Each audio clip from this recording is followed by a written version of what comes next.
Assalamualaikum warahmatullahi wabarakatuh. Perkenalkan, nama saya Rizka Fitriani dengan NIM 19 011 05063. Di sini saya akan memaparkan mengenai proposal penelitian saya pada metodologi penelitian kualitatif. Nah, judul saya yaitu Analisis Kemampuan Komunikasi Matematis Siswa dalam Pemecahan Masalah Matematika pada Materi Geometri Bidang Datar ditinjau dari Sosiomatematika.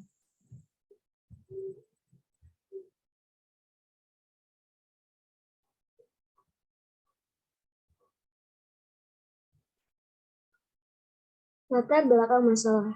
Kemampuan komunikasi matematis. Kemampuan komunikasi matematis adalah suatu kemampuan yang mengungkapkan pikiran-pikiran matematis, baik dilakukan secara lisan atau langsung menggunakan mulut maupun tertulis menggunakan sebuah tulisan. Pikiran-pikiran matematis ini seperti siswa dapat membuat suatu sketsa atau rancangan, suatu formula atau rumus, maupun suatu prosedur dalam menyelesaikan sebuah masalah. Selanjutnya, Prayitno dan kawan-kawan mengatakan bahwa komunikasi matematis ialah sebuah langkah yang dilakukan oleh siswa dalam mengutarakan dan menguraikan ide-ide matematika dengan lisan ataupun tulisan, entah berbentuk gambar, tabel, rumus, diagram, maupun demonstrasi. Selanjutnya, Socio-Mathematical Norm. Herbert Eisenman mengungkapkan bahwa norma sosio-matematik adalah suatu tindakan normatif yang lebih spesifik berkaitan dengan ranah matematika. Sujedi mengatakan bahwa sebuah norma atau aturan yang ada dalam ranah matematika ialah persetujuan, hak istimewa, koherensi, keutuhan, dan erat. Dari 5 norma atau aturan itu bermanfaat untuk siswa agar lebih mandiri dan bisa berbaur dengan masyarakat. Adanya norma atau aturan itu dibutuhkan dalam membangun komunikasi dan solidaritas yang efektif dalam sebuah interaksi sosial.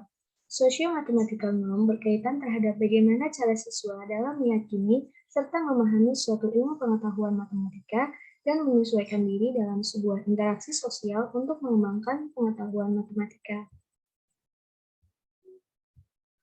Selanjutnya, rumusan masalah dan tujuan penelitian.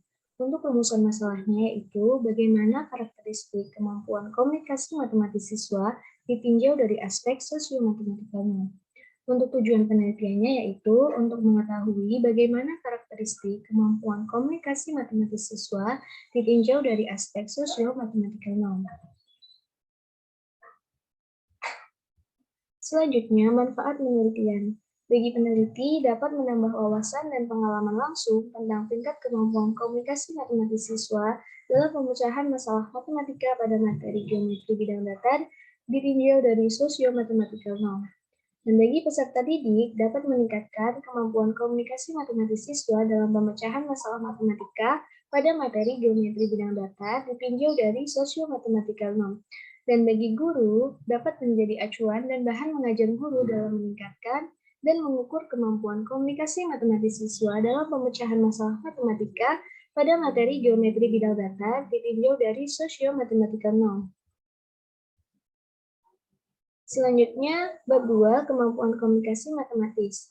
Kemampuan komunikasi matematis ialah suatu kemampuan siswa untuk mengungkapkan pikiran matematika, entah lisan ataupun tulisan. Kemampuan komunikasi matematis siswa bisa dikembangkan dengan aktivitas pembelajaran yang dilakukan di sekolah, di mana aktivitas pembelajaran matematika menjadi salah satunya. Ini terjadi sebab pada pelajaran matematika ada suatu unsur yakni ilmu logika, di mana ilmu ini bisa membangun kemampuan berpikir siswa.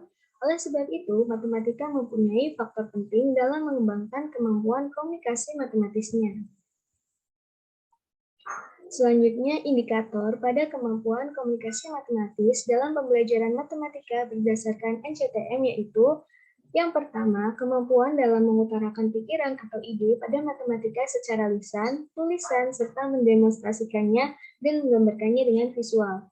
Yang kedua, kemampuan dalam memahami, mengartikan, dan melakukan evaluasi mengenai pikiran atau ide pada matematika dengan lisan dan dalam gambaran visual lainnya. Yang ketiga, kemampuan dalam menentukan suatu istilah atau sebutan, notasi pada matematika, serta strukturnya dalam menyajikan sebuah ide, melakukan gambaran mengenai hubungan serta permodelan situasi.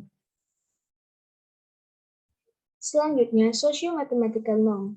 Ritke mengatakan definisi dari sosiomatematik ialah suatu ide analitis Di antaranya yaitu studi mengenai berhitung, studi mengenai etnomatematika, dan studi mengenai matematika sebagai tempat kerja pada suatu sebutan yang tunggal, suatu pokok masalah tentang hubungan pada setiap individu, ilmu matematika, masyarakat sekitar, dan suatu kegiatan pokok yang mengintegrasi matematika, pribadi, dan masyarakat.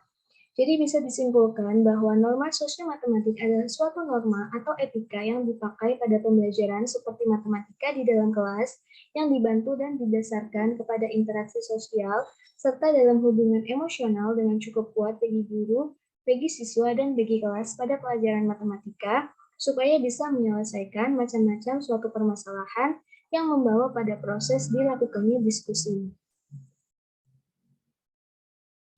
Menurut Anissa, beberapa indikator mengenai norma sosio-matematik pada pembelajaran matematika yaitu yang pertama, siswa bisa menerima aneka keragaman tentang tingkat berpikir tanpa merasa sombong ataupun berat hati.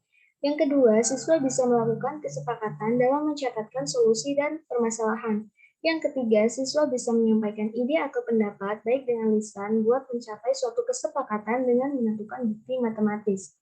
Yang keempat, siswa bisa mengutarakan solusi baik dengan lisan buat mencapai suatu kesepakatan pada permasalahan. Yang kelima, siswa bisa mengutarakan ide atau pendapat baik dengan lisan secara sistematis menggunakan kalimat yang mudah dimengerti. Yang keenam, siswa bisa saling memberikan pertanyaan di mana ditekankan pada pemahaman dalam matematika. Selanjutnya, penelitian yang relevan. Pada judul yang pertama yaitu hubungan kemampuan pemecahan masalah matematis dengan kemampuan komunikasi matematik siswa oleh Hestu Tansilaya. Nah, pada penelitian ini menunjukkan bahwa terdapat hubungan yang positif dan signifikan antara kemampuan pemecahan masalah matematis dengan kemampuan komunikasi matematis siswa. Pada judul yang kedua yaitu analisis kemampuan komunikasi matematis dalam pemecahan masalah matematika sesuai dengan gaya kognitif dan gender oleh Pratiwi. Nah, pada penelitian ini menunjukkan bahwa kemampuan komunikasi matematis siswa FD dan siswa FI dengan gender yang berbeda tidak memiliki banyak perbedaan. Pada judul yang ketiga yaitu analisis kemampuan komunikasi matematis yang ditinjau dari kepercayaan diri siswa melalui blended learning oleh Hariski. Pada penelitian ini menunjukkan bahwa kemampuan komunikasi matematis bagi siswa yang memiliki kepercayaan diri tinggi dan sedang tergolong sangat tinggi. Selanjutnya adalah alur penelitian. Jadi alur penelitian saya yang pertama adalah menyusun proposal, yang kedua adalah pengumpulan data, kemudian jika data belum sempurna, lanjut penyempurnaan data, kemudian setelah data sempurna, lanjut ke pengolahan data, lanjut ke dialog teoritik, kemudian triangulasi, lalu kesimpulan, dan laporan penelitian. Selanjutnya, untuk subjek, tempat, dan waktu penelitian, untuk subjeknya yaitu siswa kelas 12 SMA Negeri 1 Comal, untuk tempatnya yaitu di SMA Negeri 1 Comal, dan waktu penelitiannya yaitu pada waktu semester ganjil pada tahun 2022-2023. Metode penelitian. Penelitian ini termasuk penelitian kualitatif dengan menggunakan pendekatan studi kasus. Data diperoleh berupa hasil pengamatan, wawancara, dan hasil tes. Hasil analisis data dituangkan dalam bentuk angka, melainkan berupa penjelasan mengenai situasi yang diteliti dan dituangkan dalam bentuk narasi. Penelitian kualitatif merupakan penelitian yang melahirkan invensi atau penemuan yang tidak mungkin dihasilkan bila memakai metode perhitungan statistika atau metode kuantitatif. Penelitian ini menganalisis kemampuan komunikasi matematis siswa dalam menyelesaikan masalah geometri bidang datar ditinjau dari sosio-mathematical norm. Selanjutnya, untuk teknik pengumpulan data yang dilakukan oleh peneliti dalam penelitian adalah observasi, wawancara, soal tes, dan dokumen. Kemudian untuk prosedur pengumpulan data yaitu melakukan observasi, mewawancarai, memberikan soal tes, dan melakukan dokumentasi. Selanjutnya yaitu teknik analisis data. Yang pertama adalah tahap reduksi data, yang kedua adalah penyajian data, dan yang ketiga adalah penarikan kesimpulan. Sekian presentasi dari saya, kurang lebihnya saya mohon maaf. Terima kasih sudah menonton, semoga bermanfaat. Wassalamualaikum warahmatullahi wabarakatuh.